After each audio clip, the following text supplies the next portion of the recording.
জন্মদিন।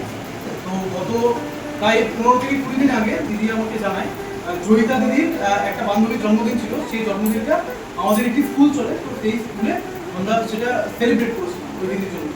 তো দিদিও সেই উপলক্ষে দিদির জন্মদিন কালকে ছিল। তো দিদি আমাকে জানায় যে জন্মদিনে কি করবে, তো আমাকে বলেছিল যে স্কুলেই করতে, এবং প্রতিনিয়ত আমাদের স্কুলে কাজ হয়। সেক্ষেত্রে আমি দিদিকে বলেছিলাম যে গঙ্গার উপরে আপনাদের এই বৃদ্ধাশ্রমের কথা। তো দিদিকে আমি প্রথমবার বলতেই দিদি রাজি হয়েছিল।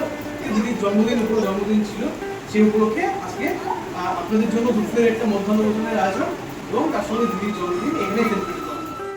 Happy birthday to you, happy birthday to you, happy birthday.